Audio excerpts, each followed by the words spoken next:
Welcome to Coffee with a Closer, where we're sitting down with real estate agents who are doing things at a high level and learning the stories behind the success. Today, I have a special guest, Amber Sederstrom from the Grant Fetter Homes team of Compass. So thank you for being here today. Thanks for having me, Michelle. It's great to sit down and, discuss real estate with you. Yeah, we've been doing business together for a while, but it's fun to kind of just learn a little bit of the success stories. And I've watched your story from, I don't want to say from the beginning because I didn't know you from the beginning, but knowing the time that I have known you, I've seen such incredible, not only growth, but just success. So I'm excited to kind of learn a little bit about the behind the scenes with you today. Sounds good.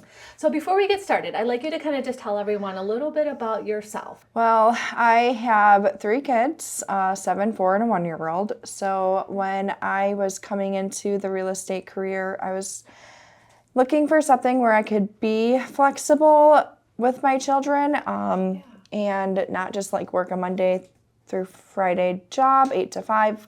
Clearly, it's real estate, so I'm actually working Sunday to Sunday, all hours of the day. Okay. But I got into real estate a couple years ago, probably about 3.5 years ago. Okay. I'm licensed in Illinois and Wisconsin. Okay.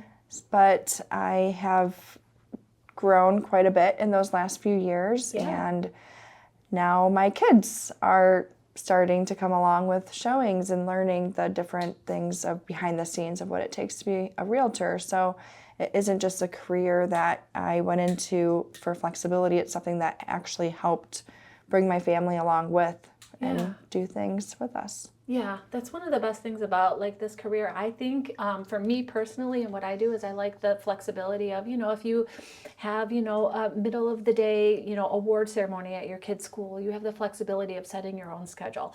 It doesn't mean we work any less, right? Because I think we probably work more hours than any full-time job. But it does allow the flexibility to kind of read your schedule like that. Okay, so 3 kids. They're, now your kids are younger, right? Yeah. How do you balance that? I have a great support system. Okay. So they never come to meetings because when I'm at a meeting, I feel that whoever I'm meeting with is the most important person at that time. And if I'm in the mom role, my kids are obviously the most important at that time. Sure. So they never come to meetings. I have a great support system that helps me, they go to their sitter, my best friends, my husband, my family. Yeah. They all kind of pitch in to help, accommodate those situations. Sure. But I also set the expectation with, my clients that, hey, I do have little kids and I don't want you to feel like you can't see that home today because we're going to have to see that home probably today. Right. And if I am, not able to provide care for my kids, they're coming along with me. Yeah. But I also tell them that my 7-year-old is really good at pointing cracks in the wall, dents in the fridge, so he's good at pointing those things out that you might not be noticing. So they're like a little mini helper. They are, yes. But I also set time blocks in my schedule, if I have to make phone calls. Obviously, phone calls happen throughout the entire day. Sure. You just have to apologize that, hey, we're in the car. I've got kids in the background, so please don't be alarmed if they start yelling. Yeah. Or even when you're at home, I feel like every time I get a phone call, they'll be perfectly fine until you're on the phone, and then they're like, oh, mom's on the phone. Let me just start screaming my brains off. Sure. But when you kind of set those expectations throughout the day, then it helps guide your schedule throughout the week. Yeah. So when you have those moments where you don't have the kids, you're able to focus on what you're really supposed to be doing, like prospecting, or, say you have to do a bunch of paperwork for the week, so it's just a time for just you to get your work done. Can you tell me a little bit about like why you got into real estate? So I was in a long-term career as massage therapist, and I really enjoy helping people. Okay. And while it's a completely opposite end career, one was not as stressful versus real estate could be pretty stressful at times. Sure. I began to be burnt out for, massage therapy, and I decided that it was time for a change. Quite a few of my colleagues that I've worked with over the years have gone into real estate, and it's very similar to what I was already doing. You're building relationships, you're building trust between people, and you already have the clientele base, and it's just all building upon itself.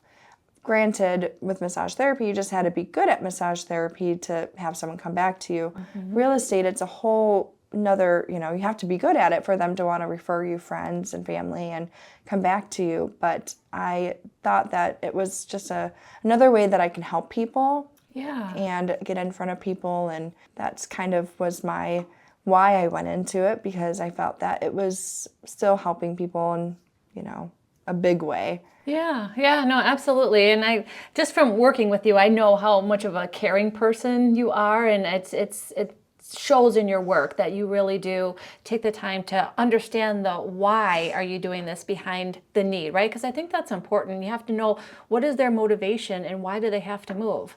Are they downsizing? Are they, did they get a new job? Or, is there, health reasons that they have to move?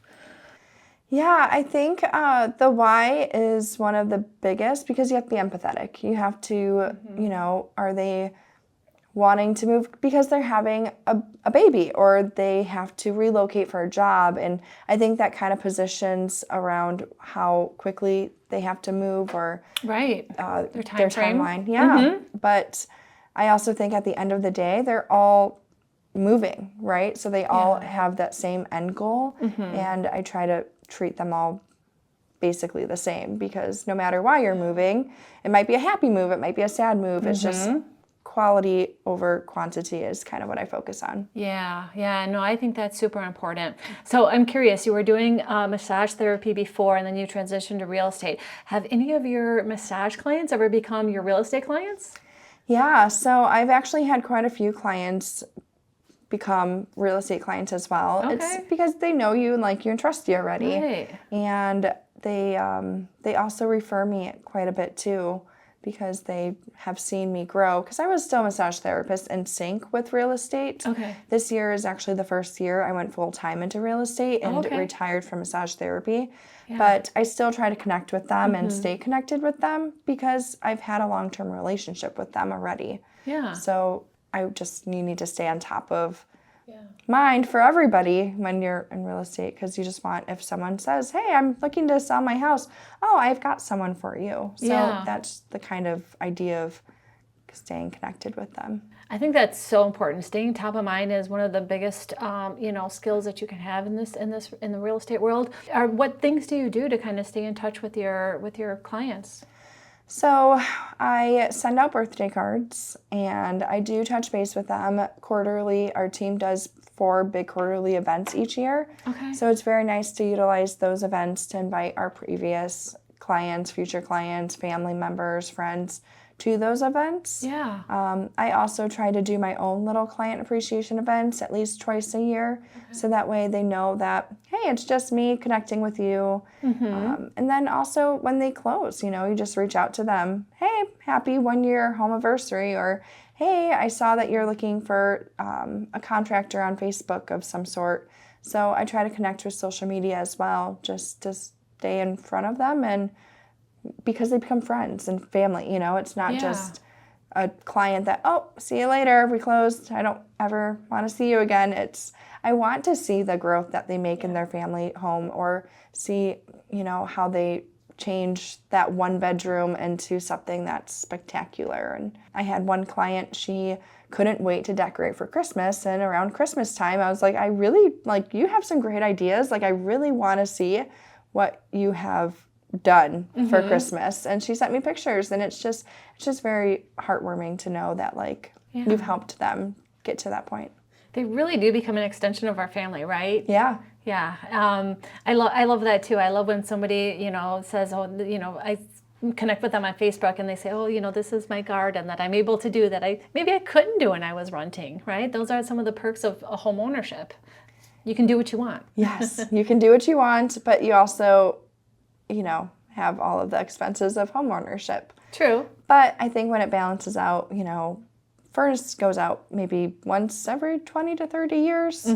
So once that's fixed, once AC's fixed, you have the big things, but you're basically paying yourself back when you're buying your own something versus renting somebody else's something. Absolutely. Yeah. And the appreciation is crazy, especially over the last couple of years. It's amazing for me to kind of, when I do my annual reviews and you kind of look back to maybe someone that purchased like 2-3 years ago and you say, okay, this is your estimated equity. And they're like, really?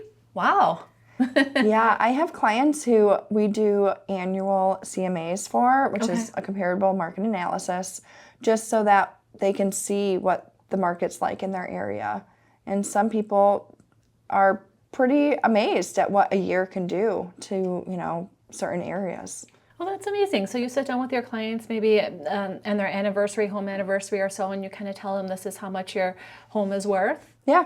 That's helpful. Yeah. I know there's quite a few people who just want to be in the know. Right. And they want to understand like what's going on in the market, especially for like a high turnover market. Okay. In some neighborhoods, there's just a lot of turnover. So in my own neighborhood, I know they're starter homes or they're forever homes. So they have quite a bit of turnover. And as you know, the years go by, houses increase. And so they always like to know, hey, what sold in the last year? Or what sold in the last 2 years. And so we kind of sit down and I just do, and it might not change a whole lot, but it could eventually, like they can see the progress of what the last few years have done. It's good information. Yeah.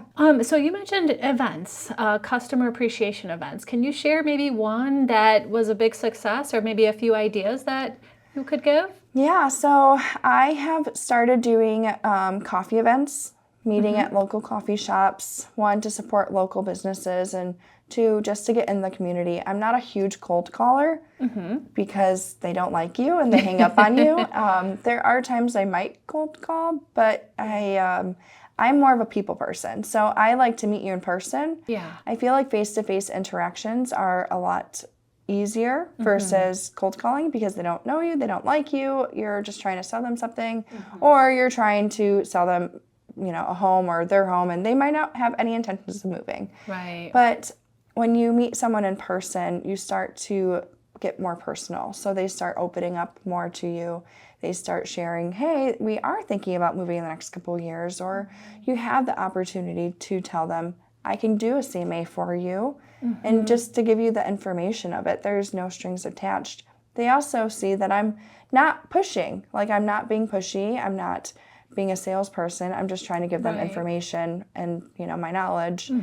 But we recently did that coffee event, with the flowers and the homes and the blooms, right? right? Yeah. So we had all those bouquets and people came in, like people that didn't even know that this was going on came in and they were able to build their own bouquet, have good conversation with us. We paid for everybody's coffee for like the 2-hour frame. Right. And I did a little raffle for just getting information from people, but it also gave us the information we needed just to, hey, give them a follow-up call every couple weeks or every few months if they're looking to buy or sell. Or I also reached out to a lot of them and said, hey, thanks so much for coming. It was great to meet you. And a lot of the responses were like, I don't plan on moving, but you were so nice that if I do hear someone that's planning on moving, I'm going to give them your number. So it's just a way to get in front of the community and be in it rather than, just calling random communities. Yeah, that event was genius, by the way. So we did it at a local coffee shop. And what I see the value is, number one, you have value in just kind of the invitation, right? So just reaching out to clients and saying, hey, I'm going to do this event. I would love to have you there. So number one, that's one way to stay top of mind. But the other thing that was really kind of cool about that event is we met a lot of people that were just at the coffee shop because they were there. And now their guard is not up. So it's not like we're calling them on the phone and they're like, who are you? What are you? Like you're some scam. No. We're meeting them. Their guard is down. And then you have the chance to really kind of get a little bit curious and say, are you looking to purchase a home? And if not, who do you know? Because chances are everybody knows somebody that's in that stage of life that might be looking for a home, right? Yeah, so that it was much easier to call them after the event because you meet them and they know you now personally versus you're just a voice on the phone. Right. So no, that's kind of what I've been starting to do is just getting into the community, going into different coffee shops or sponsoring different events so that way I can just get in front of people versus trying to call them on the phone, and you might get a hit or two, but I also think that just being involved and being in person is more valuable than anything. Yeah. Now, you recently opened up like a physical office in Antioch, right? Yes. And I've seen that you've kind of gotten involved more in the community, and I think, not only maybe with like your kids' schools and different things, but why is the community important to you? So being in the community is once you are in the community and you start talking to the people of the community, then you start to become their go-to. Yeah. And I think clients aren't just clients, like they're friends and family. So when you're connecting with the community, you are being a part of what they are. They're becoming your friends, they're becoming your family.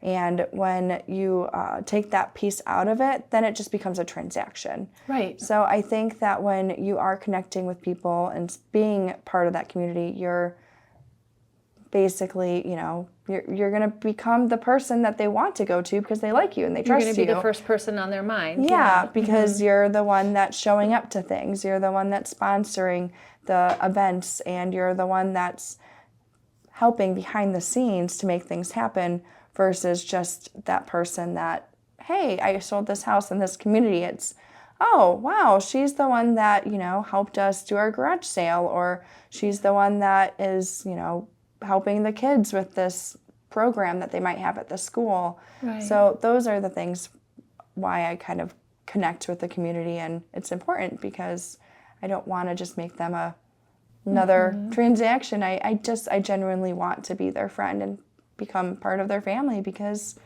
real estate is family. Yeah. In my opinion, my family's in real estate. So obviously as my kids get older, they realize this is what mom does. And we have to tag along with her. They do the stamps. They like putting the stickers on the envelope. So I always say family is real estate. And I think that when you connect with other families on a personal level of also having a family in that community, then they start to connect with you and trust you more. Yeah. So my kids are a little bit older than yours. My youngest is 16, but I found like during the summer, like having him kind of help out with a few things, like even if we're just going to go put a few yard signs up, or like you said, like helping me like stuff envelopes if I'm sending a mailer. I think it's kind of good for them to see those things. Like this is some of the grit that you have to have behind the scenes to own your own business. Yeah. They love doing the stamps. I recently did my community garage sale in our neighborhood, and I have to say it was pretty awesome to just be able to pull up to the sign, and my kid ran out and grabbed it. When it's over 40 signs, you don't want to get in and out of the car every time. So the fact that he was able to do it, but it's something that he sees much bigger too. So he sees the houses, he shows them these things, and it teaches him. Like it teaches him that, hey, like this is probably, that dent is probably not good, but he also gets to see the excitement of when they do find that house. He gets to see the light bulb go off when I see them like, oh my gosh, I love this house. Yeah. And then he gets excited for them too. I think you're creating a little mini real estate agent there. Yes, yes. I don't know. He might be an inspector. He just went on an inspection with me, and he loved it. Really? Yeah, so we use Rob Bauer as our inspector, and he is fantastic because Wesley showed up and he's showing him all of the things about the inspection, and he let him help him like do some of the outlets. Oh, cool. And he got to learn a lot of what goes into an inspection, and he's been talking about it since. Okay. That's amazing. It's funny, we don't realize it in the moment, but those are those like little memorable things that they just don't forget and they hang on to. So you're right, you might have a future inspector. Yeah, and that would be great.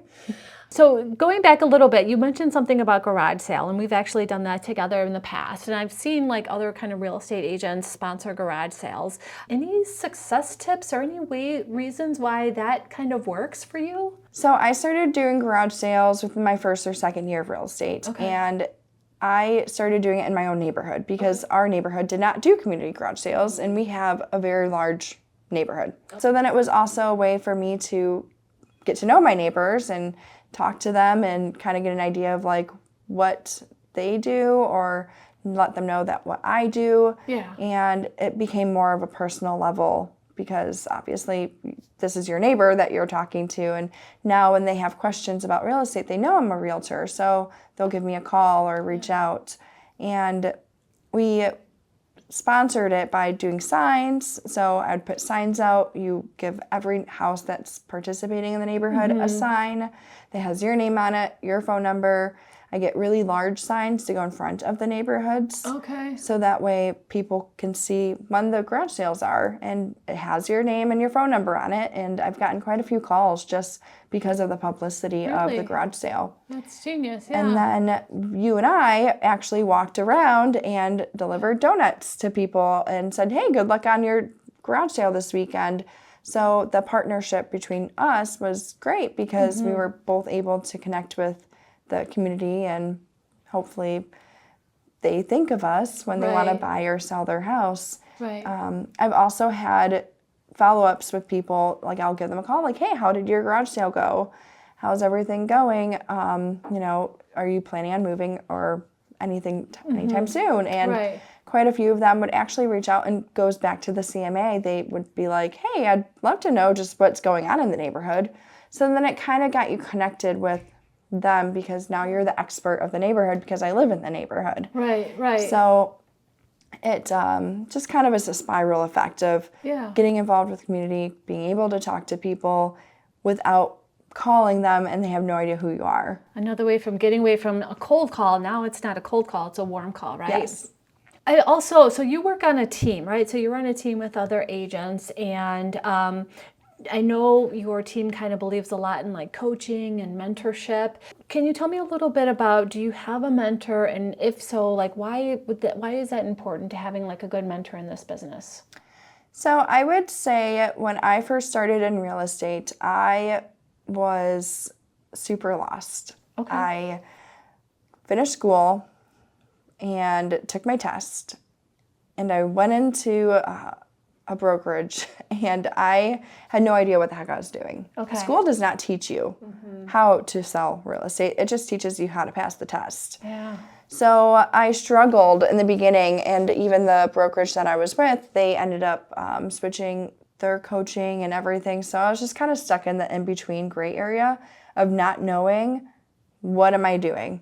So if someone called me that day to list their house, I would have had no idea how to do that. So when I went on to the team, that was what I was looking for as a mentorship. I needed to be guided of how to sell real estate and not just, make it a transaction. Right.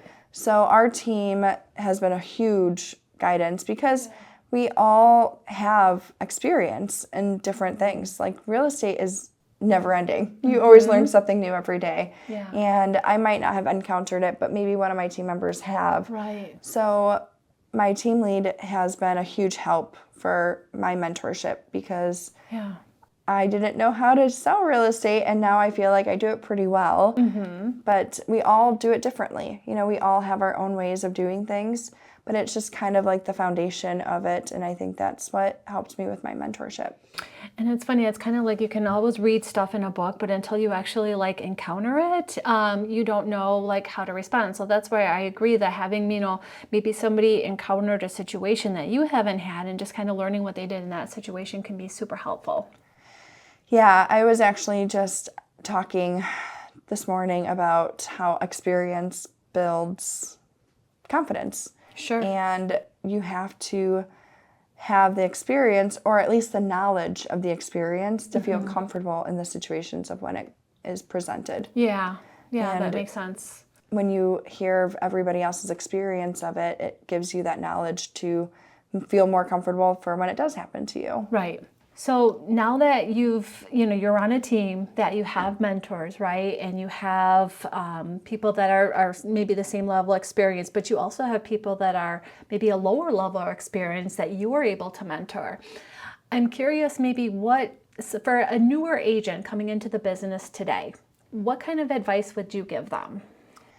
So I would say you're not going to know everything.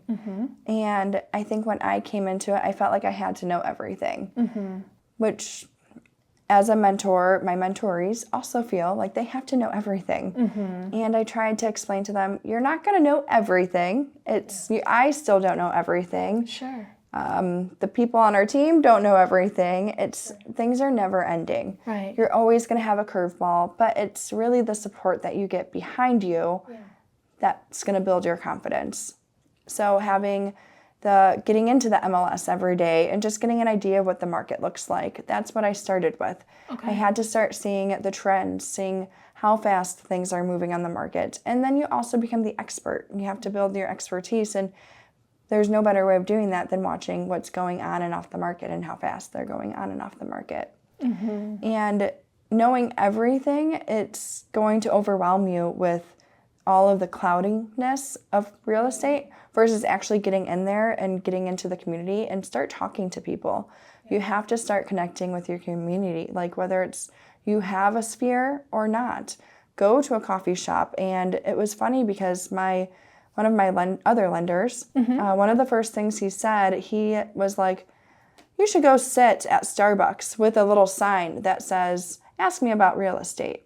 Okay. And while I didn't do that, Okay. It made me think that he's right. Like, I need to start talking to people and sitting there and just kind of being in the moment of, hey, that gives the opportunity for someone to talk to me about real estate. Yeah. And whether you know what they're talking about or not, you fake it until you make it. You really or you just say, hey, I don't know that answer, but let me get back to you. Let me, figure this out because I have this whole team on my side that I could, lean on and kind of figure out the answer. Yeah. But I would say the biggest thing is just building confidence by just talking to people about real estate. It's funny because I agree with that, sitting at a coffee shop, not in your office, because when you're at a coffee shop, you're going to interact with different people. And while you might not have a sign that says, ask me about real estate, there's other ways that you can kind of let people know that you're a real estate agent, right? So maybe you have a branded shirt or it's funny, I wore my name tag into go buying my lunch one time and I struck up a conversation with the person, making my sandwich. He's like, oh, you do mortgages. She's like, I want to buy a house one day. And true story. So wearing your name tag or something that brands you in public, I think is a great tip. Yeah, I think people aren't going to know who you are if you're a secret agent. So you have to not be a secret agent, and even not a secret agent to your friends and family. Right. Because then they don't know if you don't tell them. Right. That's a good point, because sometimes we assume, right? We assume that people know what we do, but they might think that maybe she only works with buyers, or maybe she only works with sellers. So kind of just letting everyone know what you do is important. I agree. I think that, being out there and sharing experiences and sharing the success stories shows that you're being busy. You're doing it. You're in real estate. You're not just, someone who's hoping for something to come to you. You're showing them that you're actually doing something. Yeah. How are you telling those stories? Are you doing that like on social media, or how do you tell your stories? Yeah, so I do share stories on social media. I think that's one of the biggest ways of doing that. Or, you ask for the Google review, because it can't get more real than someone actually sharing their story on your Google review. I know I'm a huge review person, so I'm constantly reading probably thousands of reviews, and I just take those 4 bad ones and I'm like, oh, I'm not buying this. Yeah. So I think that it's important for them to actually share their story as well. That's a good point. Do need to be better about sharing stories on social media, but I guess life just gets in the way. Yeah. Well, the beauty of the Google review is, one, it shows people that go to your page, right? But 2 is you can always repurpose that and share that testimonial on social media, right? Yeah.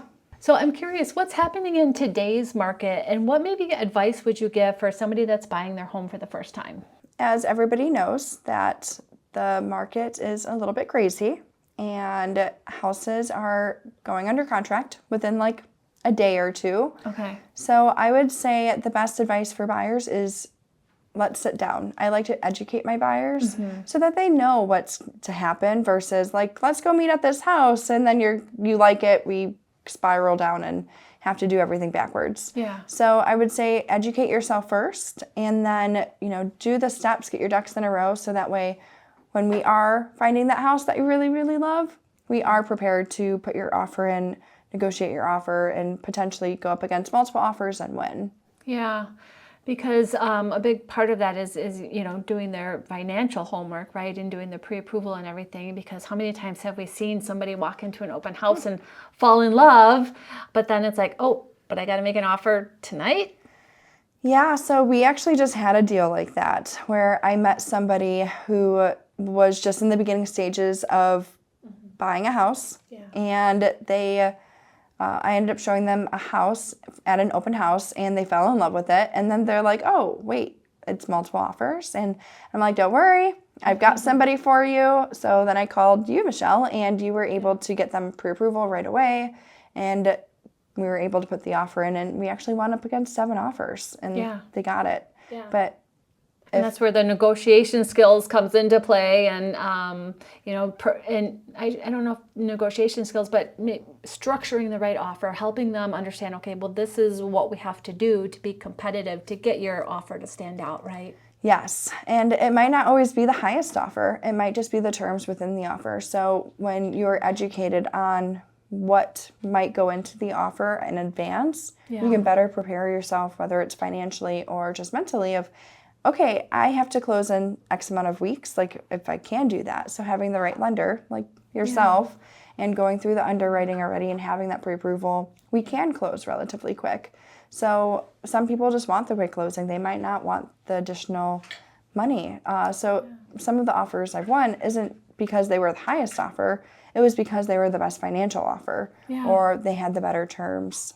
But I think it's hard to sometimes explain that to someone who we meet them at the house. Yeah. So that's why I'd always say it's important to sit down, get your ducks in a row, figure out what you're looking for, and that, because it has happened that people walk into that very first house and they're like, oh, I love this. Yeah. Now you have to move super fast. Not that we haven't done it before. Not the ideal situation, but we can do it if the situation arises. I agree. So doing like a buyer's kind of consultation, you do sit down with your buyers, ahead of time and kind of walk them through those things, right? Yes. So I always say I like to sit down with you because I want you to know the entire roadmap instead of us going through the process and be like, oh, take a left turn here, like as we're taking a left turn. So I always want them to be prepared and confident because obviously there's going to be road bumps. There's going to be a lot of things that happen along the way. Yeah. Not everybody's the same. Everybody's story is different. Yeah. But at least you have a general idea of what to expect versus, going through it and not knowing really what to expect. Right. No, I like that. That's important. That roadmap is super important. Before we wrap up, I do want to hit you with a little bit of a rapid fire questions, and these are just meant to be kind of fun. So the podcast is called Coffee with a Closer. What is your favorite coffee drink? So my husband has his coffee pot, and I recently went to the Nespresso pots. Oh. So I love any kind of blonde espresso with my steamed milk. Okay, awesome. Are you Starbucks or Dunkin'? Well, it depends. I like Dunkin' coffee. I like Starbucks, like fruity drinks, like all of their frappuccinos and things like that. Yeah, I would agree with you there. Favorite local restaurant? So my favorite place is The Cross. I love The Cross in Ingleside. It's kind of like a Cheers bar. Okay. But they have the best food, and I know everybody there. So it's like you go in and you get to talk to all of your friends at the bar, I guess. And that's a good place to stay top of mind, right? Yes, absolutely. If you could go anywhere on vacation, where would you go? I love Arizona. So we actually go to Arizona yearly. My husband's dad lives out there. So I just love the desert, and I love, everything about being in the dry heat. What's your biggest pet peeve in real estate? Agents that don't answer their phone. Okay. It's awful. Or they'd say, hey, shoot me a text. And I'm like, I don't want to text you. I want you to call me back. I want to talk to you on the phone. Yeah, sometimes things get lost in communication. I think when you can just talk to somebody and understand, it clears up a lot of muddy water sometimes. Yes. What's the most rewarding part of your job? Seeing the light bulb go off for people. I think that, yes, closing and stuff and having them hand their keys over and everything, but I really love when you show somebody a house and their like eyes light up and the light bulb goes off. And sometimes when you explain that to them, they look at you like you're crazy.